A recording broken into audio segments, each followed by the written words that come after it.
안녕하십니까. 강남동일한의원 광노규 원장입니다.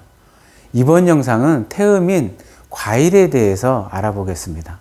태음인 과일로는 배, 수박, 매실, 밤, 잣, 호두, 은행, 자두 이런 종류가 있습니다. 태음인은 폐와 기관지가 약한 체질이기 때문에 배를 삶아가지고 배숙을 해서 배즙을 내려서 먹으면 기관지하고 폐가 좋아지는 효과가 있어서 기침 가래까지 일정 정도 사가지는 치료되는 효과가 있어요. 그래서 배숙에 대해서 많이 알려져 있죠. 요거 태음인한테만 해당되는 겁니다. 배에 하나를 반쪽을 쫙 쪼개 가지고 딱 엽니다. 그죠? 배에 씨가 있잖아요. 그럼 씨를 파내요. 씨를 파낸 다음에 다시 속을 파낸 배를 찜통에 넣고 찌죠. 그럼 배즙이 흘러내리잖아요.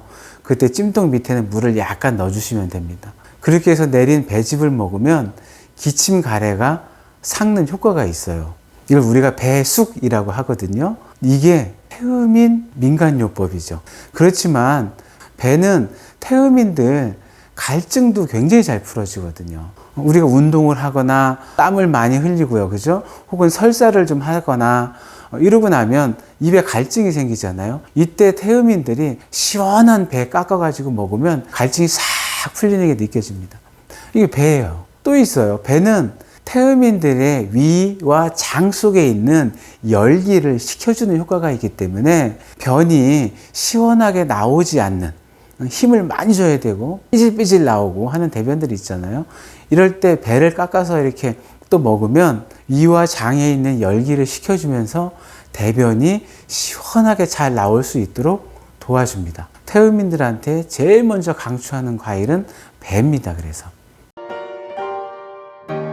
자, 우리가 갈증이 날 때, 입이 건조할 때 먹을 수 있는 과일이 또 하나가 있는데 바로 매실입니다. 어떻게 먹냐면 다들 아시다시피 매실 액기스를 내가지고 드시는 거예요. 집에서 매실 반 설탕 반 해가지고 액기스 많이들 내서 드시잖아요. 이 매실이 태음인 과일입니다. 이 매실 액기스하고 물하고 이렇게 희석을 해가지고 냉장고에 넣어놓고 태음인들이 피로할 때, 갈증이 날 때 드시면 그 피로가 풀어지죠. 간의 피로, 근육의 피로 풀어줍니다. 근육의 피로가 뭐예요? 운동 너무 열심히 해가지고 막 땀 많이 흘려서 생기는 피로들, 근육의 피로라고 제가 표현을 했습니다. 그래서 매실 액기스는 태음인들이 1년 내내 드시면 정말 좋은 음료수가 됩니다. 정말 부작용이 하나도 없어요. 너무 좋은 과일입니다. 이 태음인 과일로서는.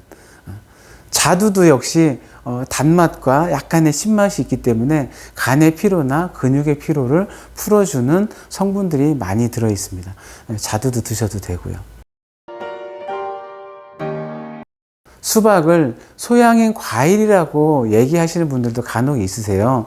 그렇지만 저는 수박은 소양인 것이 아니라 태음인 과일이라고 생각을 해요. 이 수박의 그 껍질을 달여서 끓여가지고 그 즙을 내가지고 먹으면 태음인들이 푸석푸석 얼굴이나 몸이 붓는 거, 붓기를 내려주는 효과가 있어요. 태음인한테만 있거든요. 그렇기 때문에 수박은 태음인 거다라고 저는 얘기를 합니다.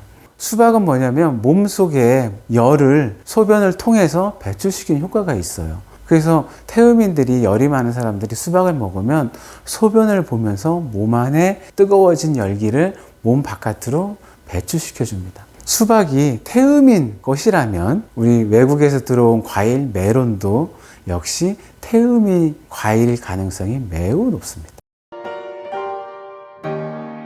앞에서도 말씀드렸지만 태음인은 폐 기관지가 약한 체질입니다. 그래서 요 폐 기관지가 약한 것을 보하는 효과가 제일 좋은 게 뭐냐면 밤이에요. 밤은 문제가 뭐냐면 열이 많은 태음인이 먹으면 부작용이 올 수 있다는 거예요. 변비가 오거나 소화 불량이 생기거나 혈압이 상승하거나 혹은 뭐 당뇨 수치가 올라가거나 할 가능성을 가지고 있어요. 어떤 경우에요? 열이 많은 태음인한테는. 반대로 몸이 찬 태음인은 밤을 먹으면 대변이 소화 불량이 호전되죠. 혈압이나 당뇨 수치가 반대로 조절이 되고요. 근데 열이 많은 체질이 먹으면 부작용으로 간다는 거예요. 그래서 밤은 막 함부로 드시라고 제가 권할 수가 없어요. 가을에 뭐 그냥 날밤 몇 개 이렇게 드시는 거는 좋지만 내가 열이 많다 생각되시면 많이 먹지는 마세요. 꼭 부작용이 생기는 사람들이 있습니다.